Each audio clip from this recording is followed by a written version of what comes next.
Hello' everyone, তোমালোক সকলোকে helping agro' Assam YouTube চেনেললৈ পুনৰ স্বাগতম জনালোঁ। যদি তোমালোকে ভাবিছা 2024ত আছাম এগ্ৰিকালচাৰ ইউনিভাৰ্চিটিৰ কমন এণ্ট্ৰেন্স টেষ্টটো দিব বুলি, তেনেহ'লে তোমালোকৰ চিলেবাছটো কি আৰু তোমালোকৰ ফিজিক্স, কেমিষ্ট্ৰি, বায়'লজিৰ মোৰ ৱেইটেড চেপ্টাৰ কোনবিলাক আৰু লেছ ৱেইটেড চেপ্টাৰ কোনবিলাক এইটো ভিডিঅ'ত দিবলৈ গৈ আছোঁ। চ' ভিডিঅ'টো বহুত ইনফৰ্মেটিভ হ'ব গৈ আছে, ভিডিঅ'টো শেষলৈকে চাই থাকিবা। আৰু যদি তোমালোকে এতিয়ালৈকে চেনেলটো ছাবস্ক্ৰাইব কৰা নাই তেনেহ'লে চেনেলটো ছাবস্ক্ৰাইব কৰি পেলাই বেল আইকনটো দবাই ৰাখিবা, কাৰণ এগ্ৰিকালচাৰৰ কিবা আপডেট আহিলে আমাৰ চেনেলৰ পৰা সৰুতকৈ দিয়াৰ কাৰণে চেষ্টা কৰা হয়। ব'লা আজিৰ ভিডিঅ'টো আমি আৰম্ভ কৰোঁ। সো তোমালোকে মোৰ স্ক্ৰীনত দেখা পাইছা, প্ৰথমতে আছে তোমালোকৰ ইকোলজি পাৰ্ট। সো ইকোলজি পাৰ্টত তোমালোকৰ মুঠ 4টা চেপ্টাৰ থাকিব। 4টা চেপ্টাৰৰ পৰা এটলিষ্ট তোমালোকৰ 4 to 5 কুৱেশ্যন অহাৰ চান্সেছ আছে। সো তাৰপিছত আছে তোমালোকৰ বায়'টেকনলজি পাৰ্ট। বায়'টেকনলজি পাৰ্টত দুটা চেপ্টাৰ আছে, বায়'টেকনলজি প্ৰিন্সিপাল আৰু এপ্লিকেশ্যন। সো তাৰ পৰা এটলিষ্ট 3টামান কুৱেশ্যন তোমালোকে দেখা পাবা। সো নেক্সট ইউনিটটো হ'ল তোমালোকৰ biology in human welfare. So তাত তোমালোকৰ 3টা চেপ্টাৰ আছে, তাৰ পৰা এটা চেপ্টাৰ ৰিডিউচ হৈছে তোমালোকে জানা। Strategies for food enhancement চেপ্টাৰটো reduce হৈছে। সো তোমালোকৰ দুটা চেপ্টাৰৰ পৰা এটলিষ্ট দুটামান কুৱেশ্যন আহিব পাৰে। নেক্সট ইউনিটটো হ'ল তোমালোকৰ জেনেটিক্স পাৰ্ট। সো জেনেটিক্স পাৰ্টৰ পৰা তোমালোকৰ কুৱেশ্যনটো অলপ বেছিকৈ আহে, এটলিষ্ট 5টা বা 6টামান কুৱেশ্যন তোমালোকে জেনেটিক্স পৰা দেখা পাবা। সো নেক্সট তোমালোকৰ ৰিপ্ৰডাকশ্যন ইউনিট আছে। সো ৰিপ্ৰডাকশ্যন ইউনিটৰ পৰা এটলিষ্ট তোমালোকৰ 3টামান কুৱেশ্যন তোমালোকে দেখিবলৈ পাব, 3টা বা 4টা, কাৰণ ইয়াৰ পৰা এটা চেপ্টাৰ ৰিডিউচ হৈছে তোমাৰ ৰিপ্ৰডাকশ্যন ইন অৰ্গেনিজম। ফাৰ্ষ্ট চেপ্টাৰটো তোমাৰ ৰিডিউচ হৈছে ক্লাছ 12 বায়'লজিৰ, আৰু বাকী 3টা চেপ্টাৰৰ পৰা তোমালোকৰ 3টা বা 4টা কুৱেশ্যন অহাৰ চান্সেছ আছে। সো এতিয়া তোমালোকক দেখুৱাৰ দৰে ক্লাছ 12 বায়'লজিৰ মোৰ ৱেইটেড চেপ্টাৰ কোনবিলাক হয় আৰু লেছ ৱেইটেড চেপ্টাৰ কোনবিলাক হয়, ঠিক তেনেদৰে তোমালোকৰ ক্লাছ 11 বায়'লজিৰ মোৰ ৱেইটেড চেপ্টাৰ আৰু লেছ ৱেইটেড চেপ্টাৰ আছে।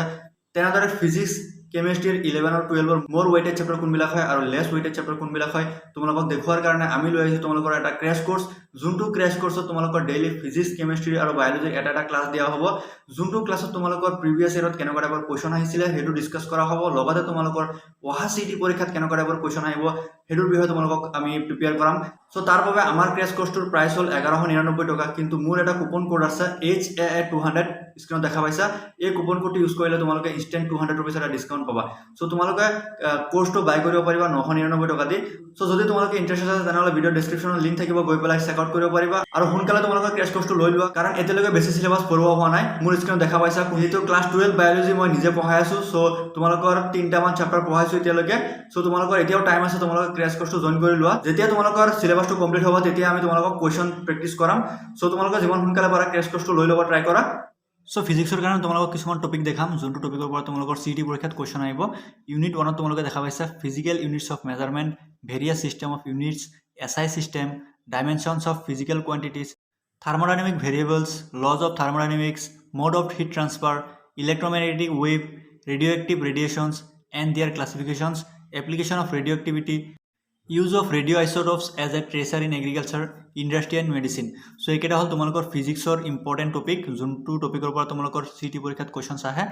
নেক্সট ইউনিটটো হ'ল তোমালোকৰ biology, morphology of cell, prokaryotic and eukaryotic cells, plant and animal cell, structures, composition and function of cell organelles, cell cycle, cell death and cell renewal, tools of cell biology, membrane structures, membrane transport, Mendelian genetics, chromosomal and molecular basis of inheritance, gene interactions, spontaneous and induced mutations, economic botany, organization of animal tissue, respiration, digestion, absorption, general physiology of animals.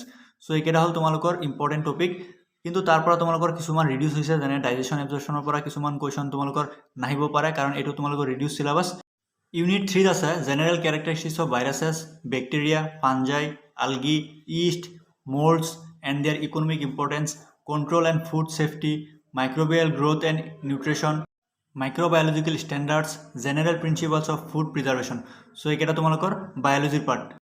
Unit 4ত তোমালোকৰ দিয়া আছে the gas ল, concept of acid বেছ, pH and buffer, types of solutions, solubility and factors affecting solubility, chemical bonds and the forces involved, electrophilic and nucleophilic reactions, aliphatic and aromatic hydrocarbons, chemical equilibrium, redox reactions, classifications, structure and metabolic functions of carbohydrate, lipids and proteins, enzymes, structure, nomenclature, mechanism of action, vitamin and mineral as coenzyme and cofactors, photosynthesis, secondary plant metabolites, analytical techniques like spectroscopy, electrophoresis, separation techniques, filtration, centrifugation and chromatography.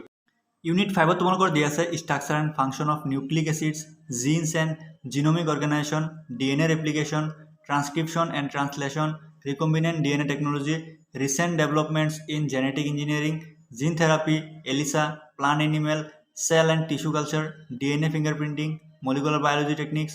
তাৰ আণ্ডাৰত আছে PCR, southern, northern and western blotting. So' এইকেইটা তোমালোকৰ বায়'লজিৰ part, এইকেইটা part তোমালোকক মই পঢ়াম।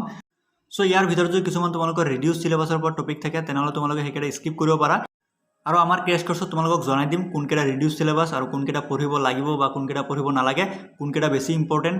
চ' তোমালোকক সম্পূৰ্ণ ডিছকাছ কৰা হ'ব। চ' তোমালোকে যদি পাৰা তোমালোকে ক্ৰেছ কোৰ্ছটোত জইন কৰি ল'বা আৰু চেনেলটো ছাবস্ক্ৰাইব কৰিবলৈ নাপাহৰিবা, কাৰণ এগ্ৰিকালচাৰৰ কিবা আপডেট আহিলে আমি তোমালোকক সৰুকৈ দিয়াৰ কাৰণে চেষ্টা কৰিম।